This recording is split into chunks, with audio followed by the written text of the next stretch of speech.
ഈ കേന്ദ്രാവിഷ്കൃത പദ്ധതിയിൽ നിന്ന് 85%, കേരള സർക്കാരിൻ്റെ 10%, പിന്നെ ഞങ്ങളുടെ ഒരു 5% കൂട്ടിച്ചേർത്താണല്ലോ ഈ ഷൈക്ക് ടാക്സ് പദ്ധതി വനിതാ വികസന കോർപ്പറേഷൻ നടത്തുന്നത്.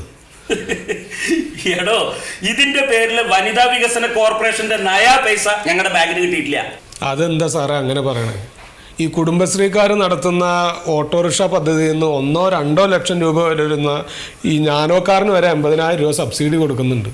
പിന്നെ ഈ 7-8 ലക്ഷം രൂപ വില വരുന്ന കാറിന് എന്താ നിങ്ങൾ സബ്സിഡി കൊടുക്കാത്തത്? എടോ ശീതള, ഈ വനിതാ വികസന കോർപ്പറേഷൻകാർ വെറും 3 വാഹനത്തിനാണ് വായ്പ കൊടുത്തിട്ടുള്ളത്.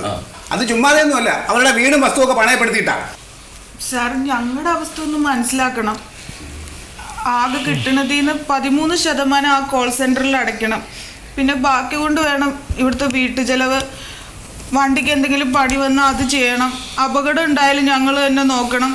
ഞങ്ങൾക്ക് ഇൻഷുറൻസും PF ഒന്നും ഇല്ലല്ലോ സാറേ.